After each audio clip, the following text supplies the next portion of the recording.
I don't know if I'm reading this right. Alexander. We got to vote. Do we vote on it? Oh, another. Oh, I'm sorry. Oh, no, I have public input. Another person to speak. I have another person from the public to speak. And,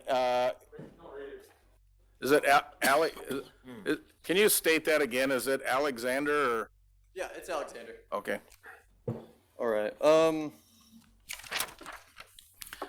right. I wrote notes down real quick. All right. So I don't believe that you should be approving any contracts for the Health and Human Services Department. I'm going to give you a couple of reasons why. One, mainly because it's an unconstitutional department in itself. There's no real accountability to the people when it comes to this department. So you can't find anywhere in the Constitution where it states that we should have a department not accountable to the people. Secondly, the county HHS has been breaking citizens' constitutional rights. For this county alone, sometimes they go into other counties and break another citizen's constitutional rights. So for them to have more money, I mean, that's just giving lawlessness to another lawless department. I mean, the government needs to stay out of people's lives. That's pretty much what we have a sheriff's department for. If somebody's abusing their kids, they should call the sheriff's department and they should deal with that because they are elected. At least I know the sheriff is.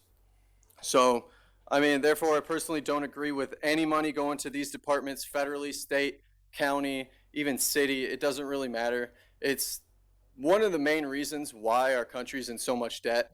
The gentleman before me said trillions of dollars are going to the Health and Human Services Department. Trillions for an unconstitutional department.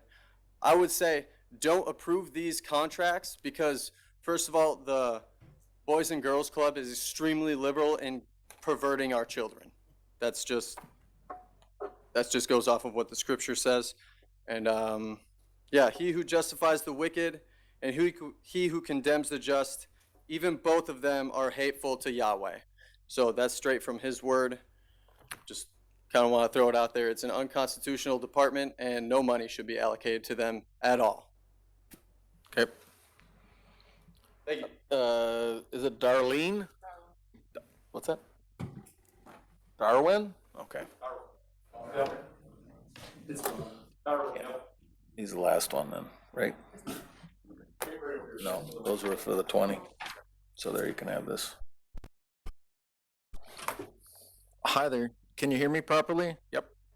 I'd also like to recommend that PC-HHS be defunded until their ongoing unconstitutional actions are investigated and brought to a halt. That would include defunding all PC-HHS contracts until their operations are brought into compliance with their own internal policies, state and local laws, and federal law and the U.S. Constitution.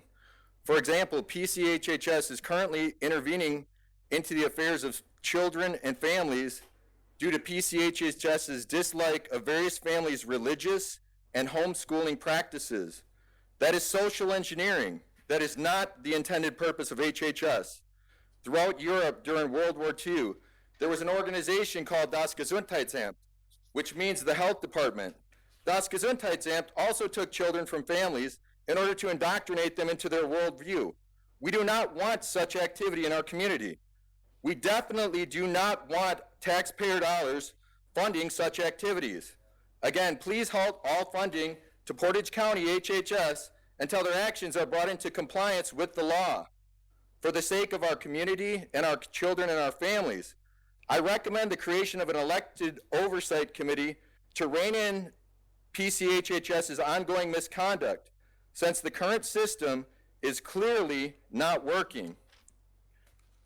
It is an abomination for authorities to commit wickedness, but they are established by righteousness. The wisest man who ever lived, Shlomo, Solomon, said that in Proverbs 16:2. Thank you. That's the last of our public comment. Anyone from the public? Supervisor Gifford.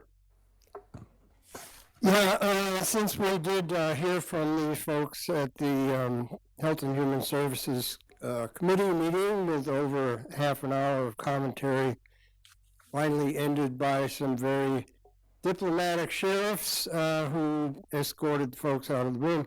I would like to say that, you know, you don't win the argument by walking into a meeting and dropping the word constitutional or unconstitutional, nor does the word liberty win it for you, nor does freedom. You have to conduct yourself according to modes of modern communication, you know, which is argument, discussion, dialogue, I should say. And, you know, just dropping the word unconstitutional doesn't make you right? Okay, the Constitution was written at the end of the 18th century, okay? We now live in the 21st century, and the most hyper-complex civilization ever devised on the planet, okay? So trying to apply words from the 18th century as if, you know, you can map them one-to-one on today, that's ridiculous.